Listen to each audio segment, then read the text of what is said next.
해야 할 일인데 어려운 일들이 어떤 게 있을까? 참 많이 있지요. 부부가 함께 사는 것도 그럴 수도 있고요. 자녀 양육은 100% 거기에 들어가지요. 근데 그런 여러 가지 있지만 또 하나가 있으니 그게 전도입니다. 전도. 우리 한번 같이 합시다. 전도. 전도가 뭡니까? 예수님을 믿게 해서 하나님 자녀 되게 하는 일이에요. 눈에 보이지 않는 예수님을 믿게 한다는 게 이게 쉬운 일 아니잖아요. 그런데 이 일은 반드시 해야 돼요. 왜요? 예수 믿고 구원받아서 하나님 자녀 되어야만 사람답게 살 수 있고, 그가 사는 가정을 구원받을 수 있고, 사회가 변화될 수 있기 때문입니다. 자, 오늘 읽은 성경이 에스겔서 22장인데요.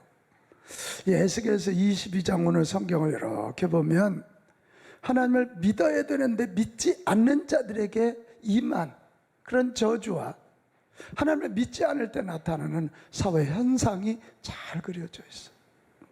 먼저 오늘 2절에 보면 가증한 인생, 가증한 사회가 된다는 거예요. 여러분, 가증하단 말은 괘씸하고 얄밉다는 거예요. 그러니까 사람이 봐도 가증하면 아우 저 인간 이렇게 나오잖아요. 근데 하나님 보시기에 괘씸하고 얄미우면 복이 임하지 않는 거죠. 또 3절에서 5절에 보면 우상을 만들어 섬기다가 이방 나라의 조롱거리가 된다는 거예요. 하나님을 믿어야 할 자들이 하나님 믿지 않는 거예요. 그러면 조롱거리 된다. 또 6절 7절로 가면 인면수심의 사회가 된대요. 얼굴은 사람인데 속은 짐승이야. 여러분, 힘 있는 자들은 약자를 보호해야 되는 거 아니에요? 그게 사람이 사는 사회잖아요. 있는 자들은 없는 자들을 채워줘야 되는 거 아니에요? 근데 반대예요. 힘 있다고 약자 걸 더 뺏어요. 가졌다고 가난한 자 걸 더 막 뺏는 거예요. 인면 수심의 사회가 되고, 자식들이 부모를 업신여겨요. 학생들이 선생님을 막 구타하는 이런 일이 일어나고 있어요. 8절 9절로 가면 예배가 어지러워져. 그리고 교회를 음행의 장소로 더럽히는 거예요. 그리고 10절 11절로 가면 참 이게 무섭지요. 오늘 이 시대를 우리가 잘 봐야 돼요. 성적인 타락의 극에 달한다. 그래서 오늘 아주 입에 담기도 민망한 얘기, 아버지의 하체를 자식들이 봐요. 생리하는 여인과 성관계를 가져요. 이웃의 아내를 겁탈해요. 며느리와 시아버지가 관계를 해요. 이게 지금 말이 되는 얘기예요. 아버지의 딸, 즉 친 형제간에 오빠가 여동생을 겁탈하는, 막 이런 일이 막 일어난다. 말도 안 되는 일이 일어나는. 오늘 성경은 왜 이런 일이 일어나냐 이거예요. 12절에 아주 명확하게 간단 명료하게 대답을 주고 있는데, 12절 나를 뭐하였도다? 잃어버렸다. 여호와 하나님께서 직접 말씀을, 왜 이 사회가 이렇게 되느냐, 왜 인면수심의 사회가 되고 가증한 인생이 되냐, 하나님을 잊어버린 거예요. 하나님을 믿지 않기 때문이라는. 그러니까 하나님이 직접 하시는 말씀. 하나님을 믿어야 할 이스라엘이 하나님을 무시하고 살아가니까 양심도 마비되고 인정이 없는 무자비한 사회, 지옥이 된 거예요.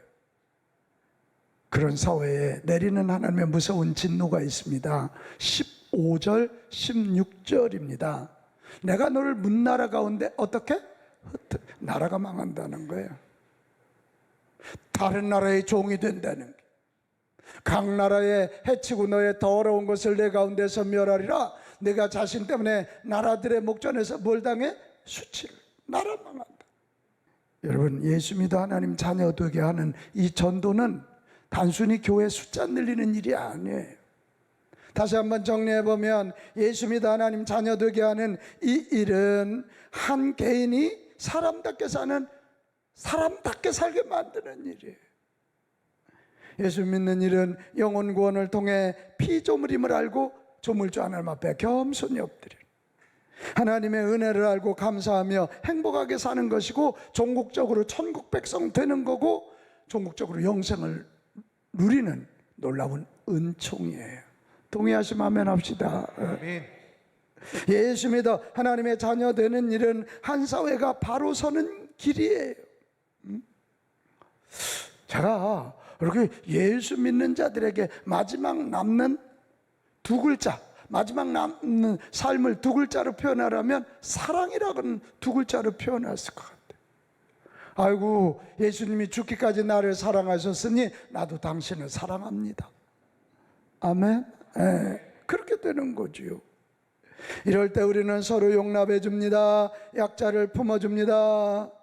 무엇보다도 창조 질서대로 살아서 에덴 동산을 회복하고 생육하고 번성하여 땅이 충만하게 될 줄로 믿습니다. 그거거든요. 사랑. 또 예수 믿어 하나님의 자녀 되는 길은 이 땅에 하나님 나라를 확장하는 길임을 기억하시기를 바랍니다. 그러면 천국이 돼가는 거예요. 여러분, 이렇게 볼 때 이 전도는 너무도 중요한 일이고 우리가 반드시 해야 할 일인 줄로 믿습니다. 아멘. 너무 복된 일이잖아요. 전도는 복된 일이다. 시작. 전도는 복된 일이다. 아멘입니까? 그런데 문제는 전도가 힘들다는 거지. 팀 켈러 목사님이 탈기독교 시대의 전도라는 책을 제가 읽었는데 굉장히 공감이 되더라고. 이 시대가 전도가 어려운 이유를 세 가지 얘기하는데, 하나는 이 포스트 크리스찬 탈기독교 시대라 기독교 영향력이 감소됐다는 거예요. 또 하나는 요즘은 절대 진리를 무시하는, 개인의 자유를 신성시하는, 그러니까 뭐 남자 여자도 자기가 성을 결정하겠다는 그런 시대니까. 그러니까 뭐 절대 진리, 무슨 성경, 하나님 그거 안 믿는 시대라 전도가 어렵고, 또 하나는 이 IT 발달 때문에 그래. 그래서 세상이 너무도 이데올로기화되어 있어요. 그런데 팀 켈러 목사님은 마지막에 이렇게 얘기했어요. 비관적인 전망에도 기독교는 힘을 상실하지 않았다. 아직도 세상에는 신앙과 도덕관을 지닌 사람들이 많고 복음주의 교회는 대부분 건재하다. 이 어려운 시대에 세상의 문화를 배척하지 말고 주변 문화와 연결점을 만들고 그 속에 자리한 문제를 드러내며 복음만이 사람들이 사람답게 사는 길임을 알려야 한다. 전도 이 시대에도 해야 되고 할 수 있다. 이렇게 결론을 내리고 있었다. 제가 이 팀 켈러 목사님 책을 읽으면서 그러면 이 시대 정말 전도가 너무 중요한데 전도가 어려워. 어떻게 하면 될까? 어떻게 하면 될까? 이걸 고민하다가 그렇지, 성경에 해답이 있지. 그리고 초대교회 눈을 돌리면서 초대교회는 우리 때보다 훨씬 복음에 대해서 적대적이었어요. 교회 다니면 감옥에 갇히는 거고, 교회 다니면 죽음을 당했고, 교회 당하면 생이별을 해요. 그런데도 그들은 그 적대적인 분위기에서 결국은 예수 복음을 전했고, 120명 작은 무리가 시작한 그 일이 300년이 지나지 않아서 대제국 로마를 그리스도의 나라로, 313년 콘스탄티노플 대제가 로마는 그리스도의 나라다 선포할 수밖에 없도록 만들어냈다. 그렇다면 그 적대적인 걸 뚫었던 초대교회 방법은 뭘까? 우리가 좀 그걸 보면서 우리가 적용한다면 우리도 전도할 수 있고, 우리가 전도할 때 가증한 사회가 아니라 하나님이 복 주시는 사회, 우리가 전도할 때 이 사회는 인면수심의 사회가 아니라 정말 인간 믿고 사랑이 넘치는 사회, 우리가 전도할 때 여기는 하나님의 나라가 될 줄로 믿습니다. 자, 그러면 초대교회가 전도한 비결이 뭘까? 제가 보니까 세 가지로 정리할 수 있더라고요. 첫째는 복음에 대해서 확신을 갖는 거예요. 같이 합시다. 복음에 대하여 확신을 갖자. 자, 사도행전 16장 31절 보면 여러분, 이 확신이 어디서 나오는 거예요? 주 예수를 믿으라. 그리하면 너와 내 집이 뭐를 받으리라? 구원을 받는다는 거예요. 그 당시 사람들은 한결같이 로마 황제를 믿으라는 거야. 로마 황제가 너희 먹을 것을 주고 너희 앞길을 인도할 거라는 거야. 로마 황제 카이저가 주님이라고 부르던 시대인데 초대교회는 그게 아니야. 예수는 그리스도요, 예수는 나의 주요, 예수는 하나님이고 그 예수를 믿어야 너와 내 집이 죄로부터 구원받고 하나님의 자녀가 된다. 이것을 아주 당당하게 이래서 핍박받은 거거든요. 로마 황제가 주님이라고 하던 시대에 예수가 주님이라고 그러니까 핍박받은 거예요. 그런데 여러분, 이게 통한 거예요. 자기들이 믿는 예수에 대해서 확신을 가지고 예수님을 통해서 주어진 가스펠, 굿뉴스, 그거에 대해서 확신을 가지고 전하니까 사람들이 그 복음을 받아들이기 시작하면서 그들도 예수 믿게 되고 하나님 자녀되는 놀라운 일이 일어나게 된 것입니다. 오늘 우리에게 이게 필요한 거예요. 확신이 필요해요. 내가 목회자인데, 내가 예수 믿는 사람인데, 내가 복음을 전하는 사람인데, 나는 예수 복음에 대해서, 예수님의 십자가와 예수님의 부활, 천국에 대해서 얼마나 확신을 갖고 있는 것인가. 여러분, 예수님의 십자가가 저와 여러분 인류의 죄의 문제를 해결한 유일한 길 맞습니까? 부활하신 예수님이 우리의 주님이시고 우리의 하나님으로 우리에게 영생을 주시는 분 믿으십니까? 그분이 예비하신 그 하늘나라가 저와 여러분을 위한 복음이라는 사실을 믿습니까? 그래서 예수님을 믿을 때 죄가 얼마나 큰지, 얼마나 무기력한지를 알게 되고 죄를 무서워하게 되고, 첫째, 그 다음에 예수 믿고 구원받으면 예수님이 당신의 영, 성령을 우리 안에 부어주시는 거지. 그럼 성령님이 우리를 죄 가운데 보호해 주시고 필요한 은혜도 주시고, 선생님이 되셔서 그렇게 하면 안 돼, 박현민 그렇게 하면 안 돼, 성령님의 음성을 들려주셔. 그렇게 하면 안 돼. 그래서 우리는 결국 내 힘으로는 안 되는데 내 안에 계신 우리 주 예수 그리스도로 말미암아 우리는 선하게 살게 되는 거고, 구원도 받게 되는 거고, 선하게 살게 되고 천국 백성이 된다. 이걸 우리는 굿뉴스 복음이라 그래. 나로는 안 되지만 주님으로는 된다. 오늘 현대인들에게 이 복음을 전할 때 가능합니다. 여러분, 전도하기 원하거든 우리도 예수 그리스도의 십자가와 부활, 천국 복음에 대한 확신을 가집시다. 예수님을 통해 주어지는 은혜에 대한 확신을 갖기를 바랍니다. 확신을 갖기를 바랍니다. 그거에 대해서 확신을 가져야 돼. 전도하면 왜 복이냐? 이 믿음이 더 커지기 때문에 그래요. 이게 처녀는 이쁘기는 하지만 강하지는 않아. 근데 엄마는 강해. 아이를 출산했기 때문에 엄마는 강한 거예요. 여러분, 복음을 전하는 자들은, 예수 그리스도의 십자가의 복음을 전하는 자들은 십자가를 확실히 믿고 부활을 확실히 믿고 천국을 확실히 믿는 영적인 용사가 된다.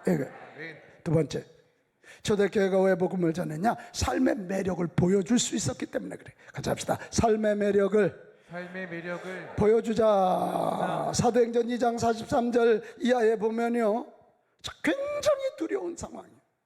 그런데 43절에 사도들로 말미암아 기적이 많이 일어나더니 이렇게 돼 있어.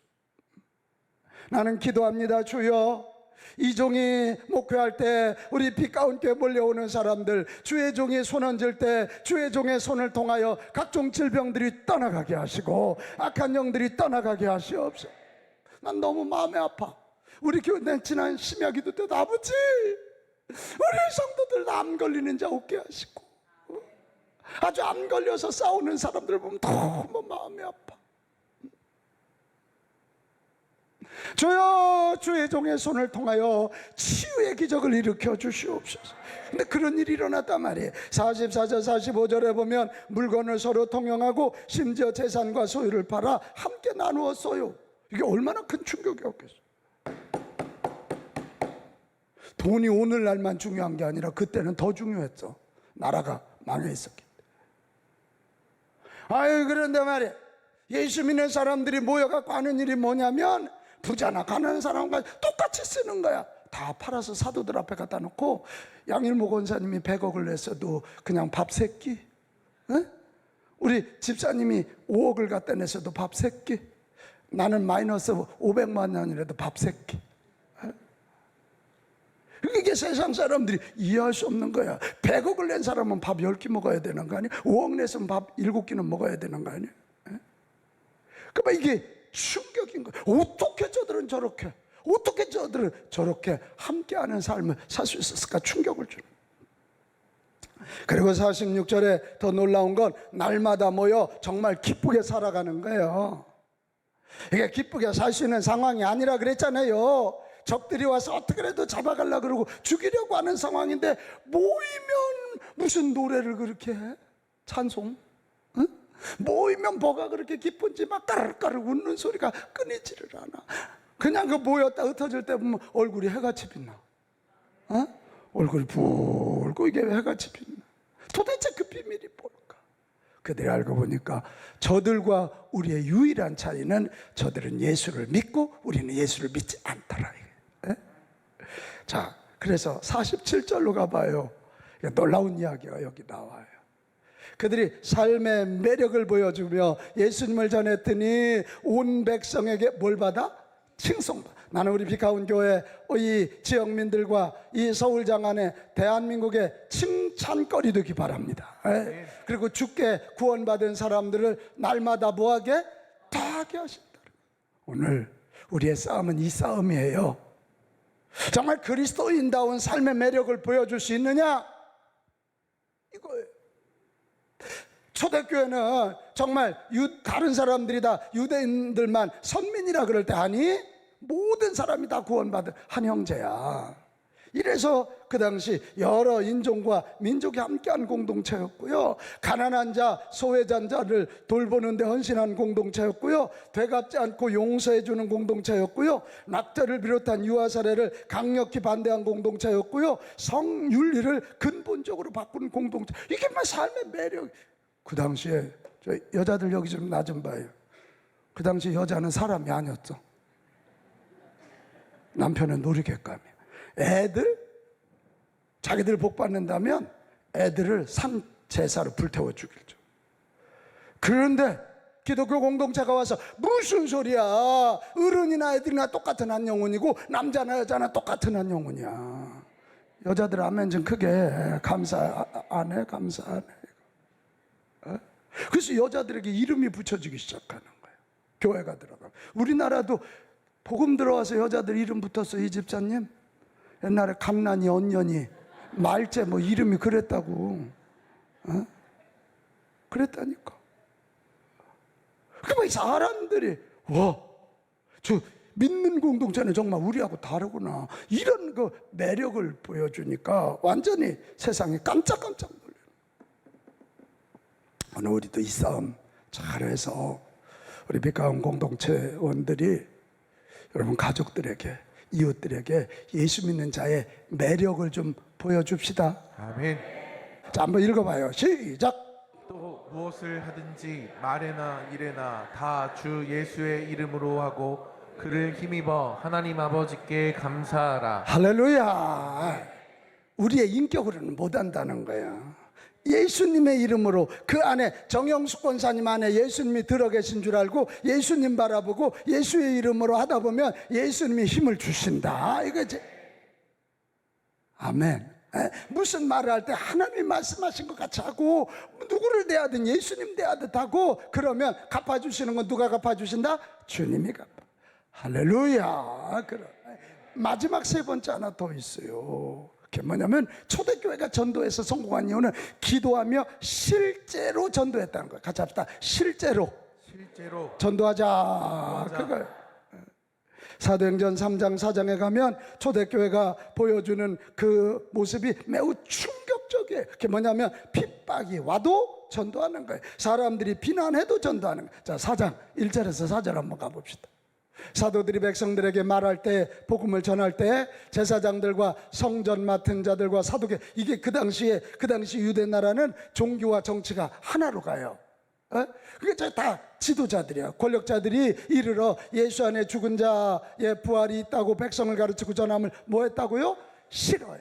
그래서 그냥 싫어한 정도가 아니라 그들을 잡아 가둬. 유치장에 잡아 가둬. 그래, 날이 이미 저물었으므로 이튿날까지 이틀 동안 가두어. 그런데 이게 4절에 충격적인 얘기가 나와요. 자, 같이 읽습니다. 시작. 말씀을 들은 사람 중에 믿는 자가 많으니 남자의 수가 약 5천이나 되었다. 할렐루야. 그렇게 핍박하지만, 그렇게 권력자들이 박해하지만 그들은 기도하고 실제로 복음을 전하니까 남자만 5천 명이라면 여자와 애들 합치면 좋게 2만 명이 넘는, 할렐루야. 이게 바로 이 대목. 한번 같이 합시다. 전도는 전도할 때 됩니다. 전도할 때 됩니다. 맞아요? 예. 기도만 하면 안 돼. 기도했으면 그 능력 가지고 전도를 해야 돼. 그래야 전도되는 것입니다. 전도되는. 또 작정했으면 작심하고 한번 기도해보자. 아멘. 예. 기도 안 하고는 되나? 영적인 일인데 작심하고 기도하는. 저는 디모데전서 2장 4절을 읽으면 이게 하나님의 마음이 막 느껴져요. 모든 사람이 구원받고 진리를 아는 데 이르기를 하나님이 원하신대요. 근데 전도를 위해서 기도하면 하나님이 어떤 기도보다도 빨리 응답하실 것이다. 당신이 원하시는 일이니까. 작심하고 기도합시다. 네. 이제 작심하고 기도했으면 사랑으로 섬기는 거예요. 아까 삶의 매력 보여주는 게 바로 이 대목이에요. 섬겨야 마음이 옥토가 되고, 옥토가 되어야 30배, 60배, 100배 결실이 맺어지는 거예요. 명절이 구찬스라니까. 그리고 이렇게 사랑으로 섬겼으면 이제 실제로 복음을 선포하는 거예요. 다시 합시다. 실제로 선포하자. 아멘. 선포해야 돼. 시각장애자 한 분 이야기도 참 가슴 뭉클합니다.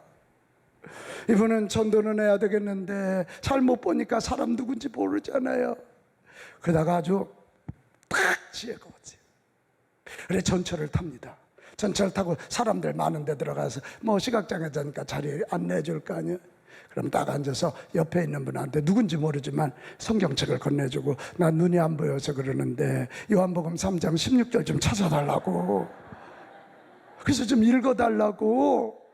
그럼 어떻게 그걸 안 읽어주겠어? 그럼 막 읽는데, 그러면 이분이 아우 그럼 내가 그걸 암송했는데 한번 내가 암송할 테니까 맞는지 좀 한번 봐달라고. 그래갖고 20분은 좋게 성경을 읽게 만들 수 있다는 거 아니야. 그래서 전도한 이야기야. 야, 부끄럽더라고 그런 얘기 들으니까.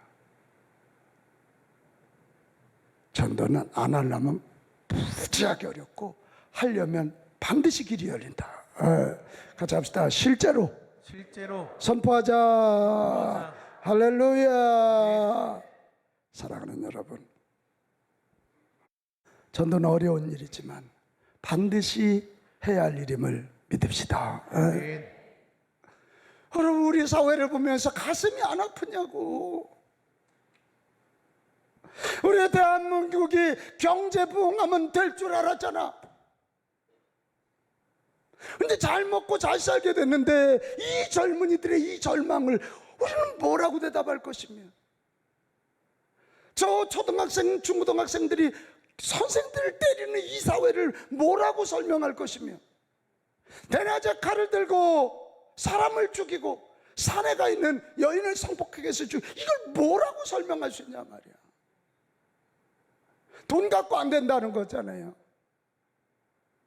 지금이 바로 예수 복음 전해서 하나님 은혜 받게 해서 이 사회를 건질 때임을 기억합시다. 아멘. 우리 여러분 모두 이 잔치에 동참해서 복음으로 내 믿음 커지고 전도하다가 내 가족, 내 이웃 살려내고 이 사회를 천국으로 만들어가는 저와 여러분 되시기를 주님의 이름으로 축복합니다.